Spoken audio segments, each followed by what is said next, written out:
Okay, so we're gonna open up Photoshop.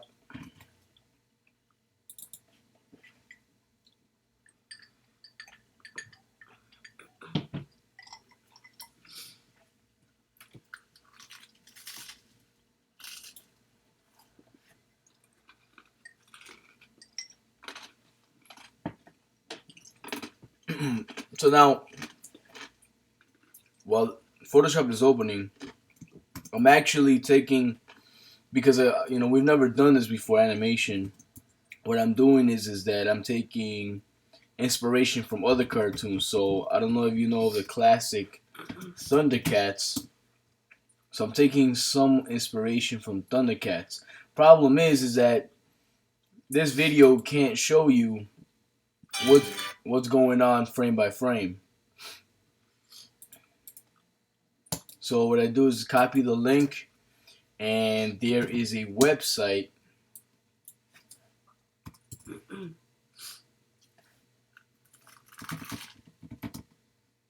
that will play the video for you frame by frame. So you paste the video, put watch video.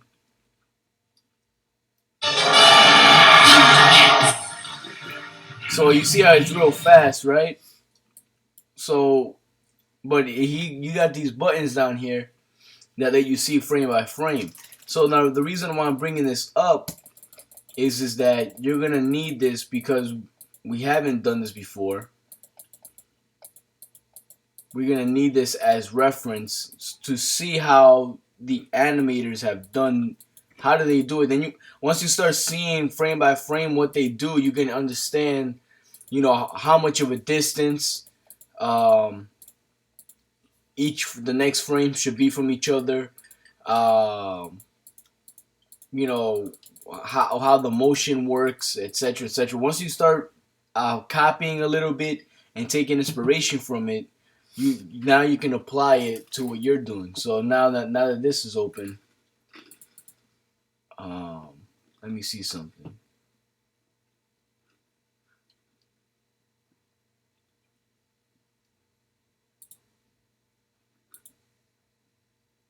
Okay, so when you open your new file, the option that you're gonna click is this film and video.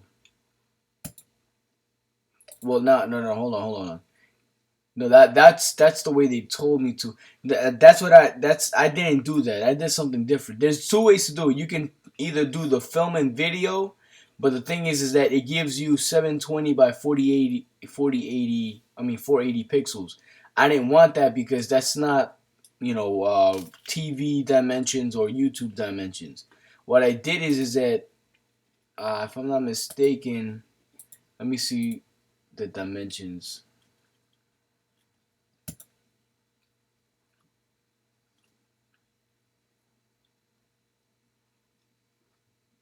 Let's wait for it to open.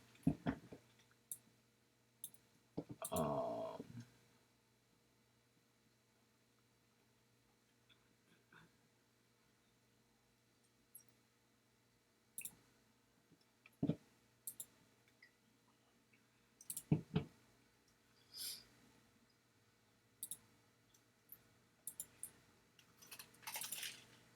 okay, so I did 1920 by 1080 pixels. The reason being is that we can always bring it, downsize it. If it's better to downsize than have to increase and then lose quality. So what I did is I opened it up. It was a 1920 by 1080.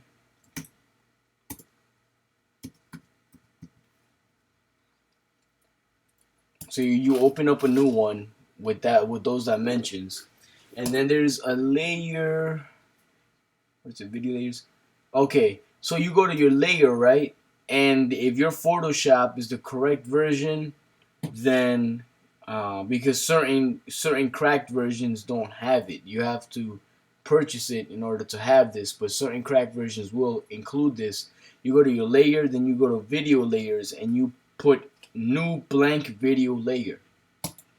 What that does is that it gives you this timeline here where in which you can work with.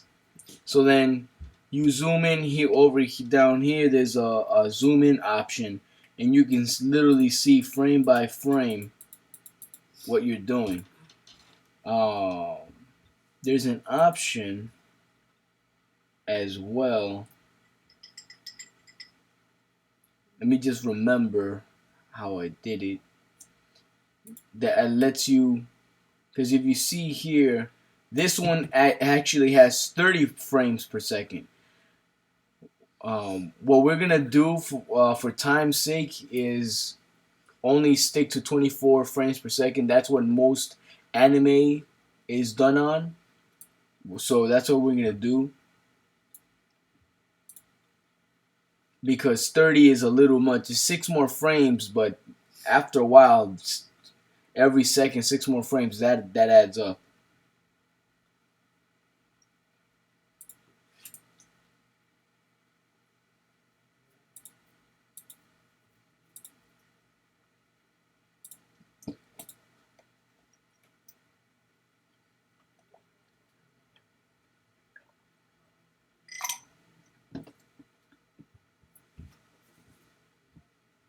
Oh, how did I do?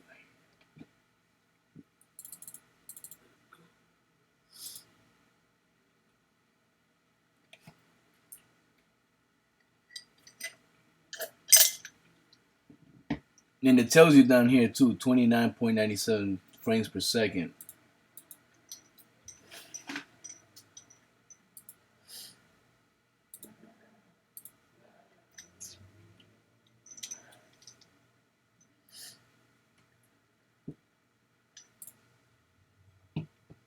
No, that's not it. Okay, there we go. There's a little.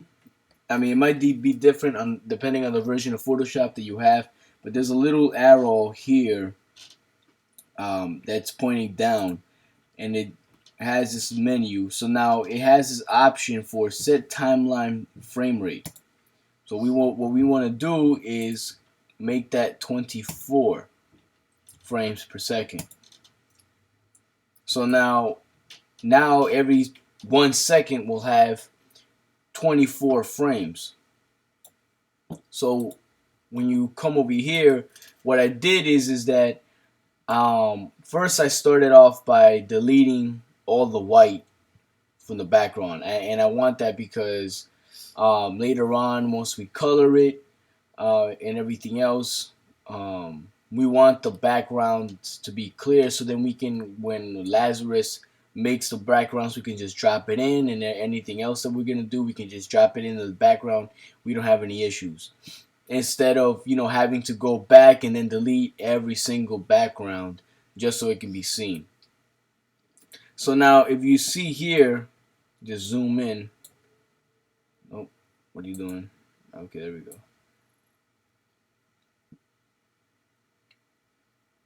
I drag it along, and it's each one is a different picture,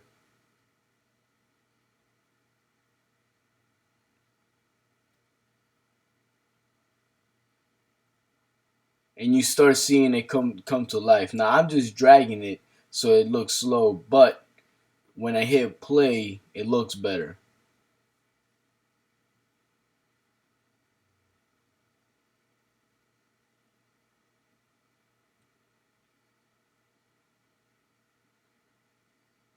Let me know if you can't see it. So now this is what I was gonna do here is that it's gonna zoom into Christ, and the way the direction I'm taking it to is that he's gonna be forming the earth, and then it's gonna switch to the forefathers and different biblical events.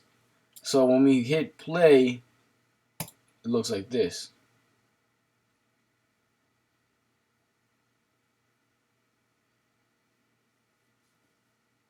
And then here it has an automatic reset to the beginning button. Then you can go one frame by frame button, hit the play button,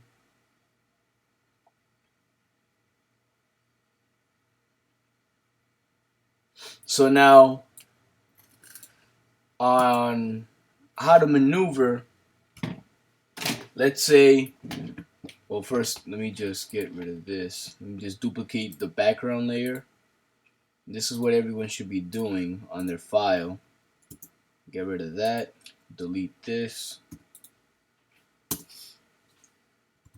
and then we have our video file, right? So we're going back to the beginning. Make sure that when you're drawing, you have this timeline highlighted. If not, you're gonna create a new layer, and it's not gonna work. When you go to the next frame, it's still gonna be there, and you're gonna be wondering what the heck is going on. So I'm just gonna use the classic bouncing ball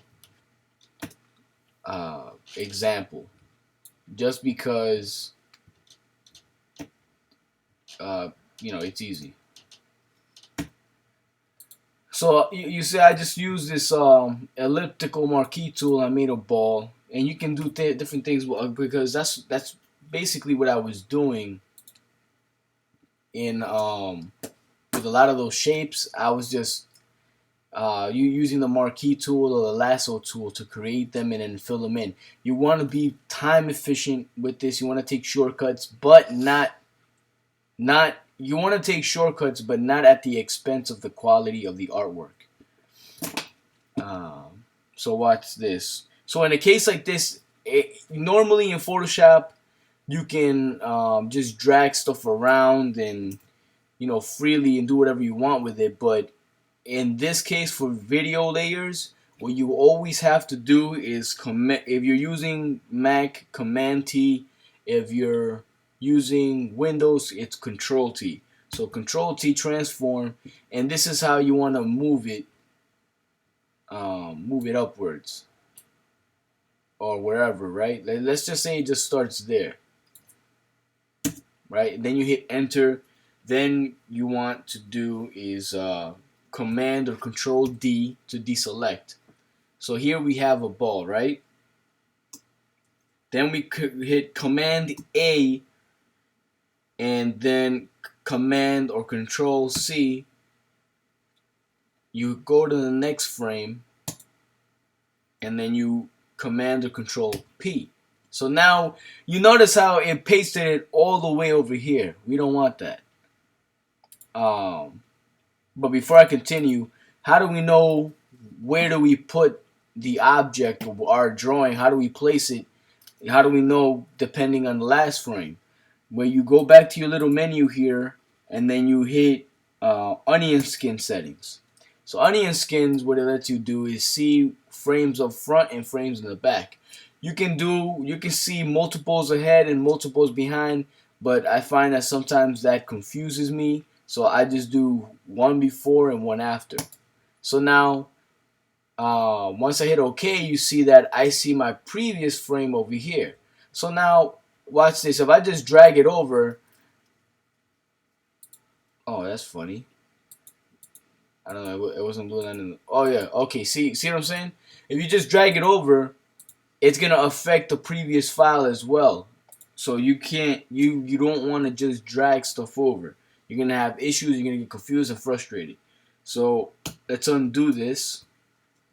So what we want to do is Control or Command A, right? Then we put Control or Command T, and we drag this over here, and we put it right there. That's pretty decent. And then Command D. So now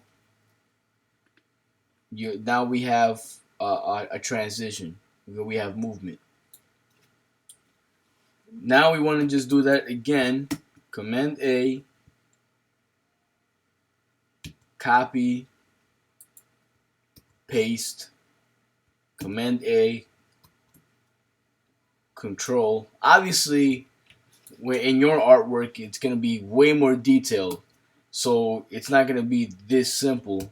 Some parts may, some other parts may not. I want to hit control on this one though because I want to start showing you.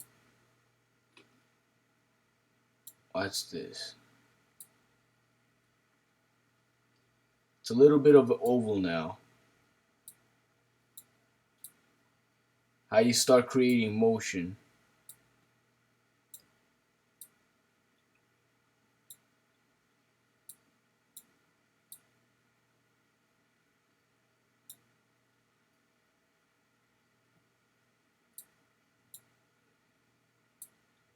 I rotate it.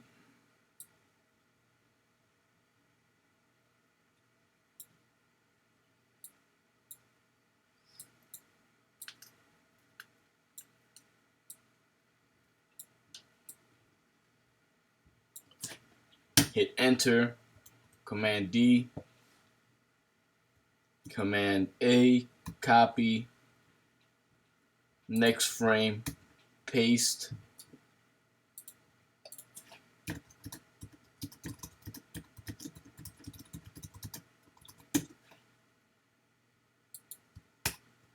Oh.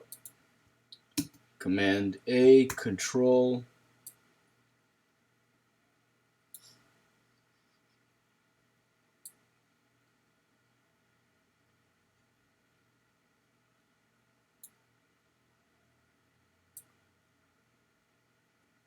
So we actually want to squeeze it a little bit more, but we still want to make it longer.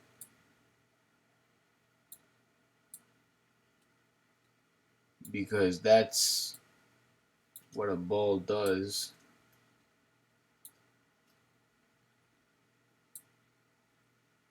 That's how you start giving it a feel that it's actually moving.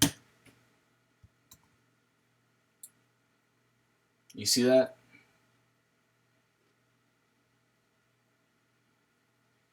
Animation is all about illusion. So however you can accomplish that illusion, that's that's what you do. Hold up. Control A, copy, paste. Why does that not look like this?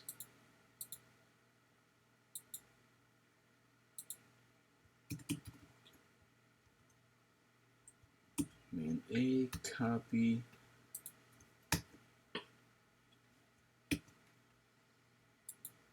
Oh, that's one.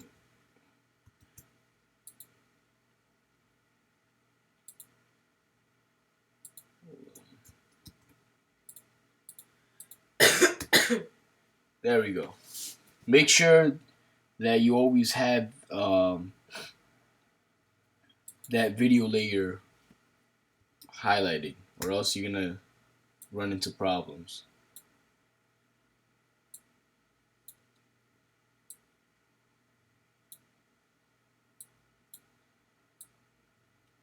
Now you don't always have to change the shape depending on where the animation is, or what part of the action that you're portraying. It doesn't have to have a certain shapes. You can keep it the same.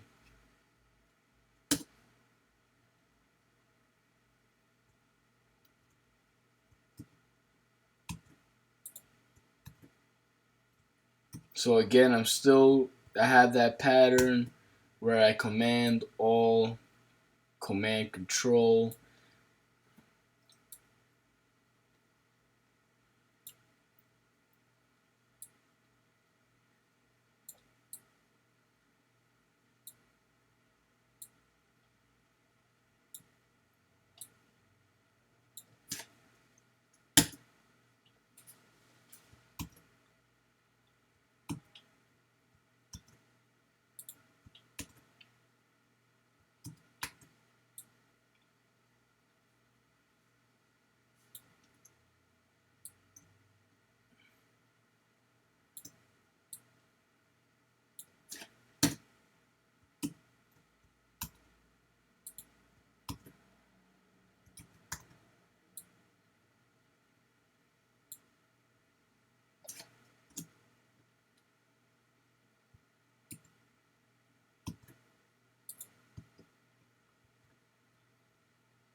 So you see that?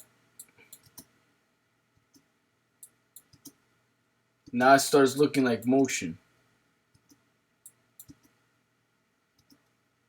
Now it does look a little slow. So depending on that's where the distance comes in now.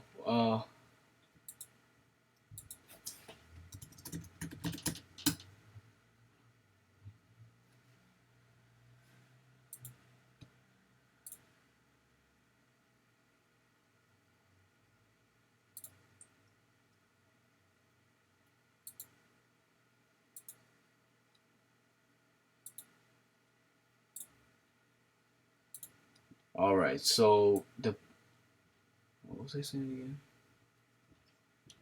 All right. So now there has to be a certain distance for speed, depending on what you're doing on the animation. The what faster speeds you need to put when something is faster. Usually you want to make it farther from one frame farther than the other, but not too far. And then slower, more concentrated movements, you want to put them closer together. This is a pretty smooth movement. Let me take the onion skins off.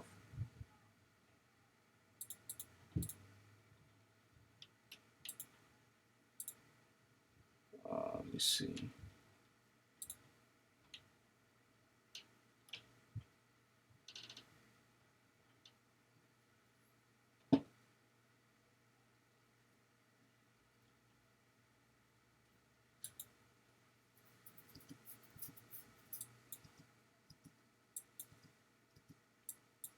I forgot how to turn off the onion skin, but this is the basics. We're not into the coloring yet, so I'm not focused on that as of now.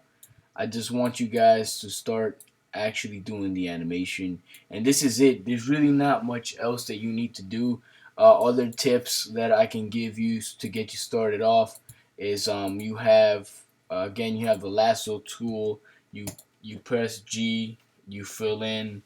Um, the most important thing tool that you're gonna be using is onion skin, so you know what you did before. Uh, and then after that, again, just follow that pattern of Command A, Command T, replacing it, resizing it, filling in whatever else that you're gonna fill in for the art, and then you'll start having something like this. I'm gonna keep on posting, um, because even with this, you notice how it starts opening up frame by frame. I have a different action. You might notice how I didn't even take the time to put those extra little horns coming out slowly.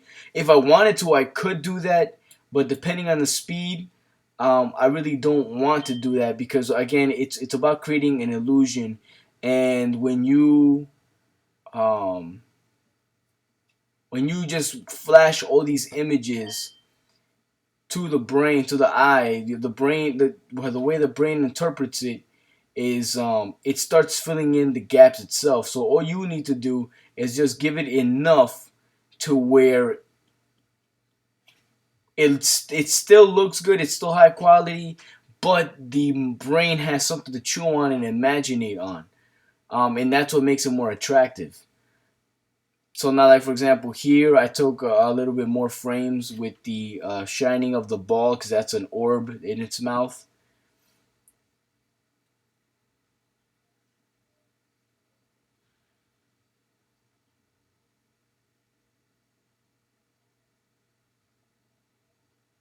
So now notice how it looks like it exploded.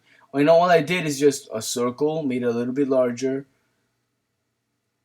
and then boom, that one little secondary ball, and then just pow. Your brain is gonna when it's playing, your brain interprets it as in as that with those extra frames that you would have drawn to make those lines come out, your brain just filled it all in within that next frame. So that's why when you're animating, you don't need to put all that in there really.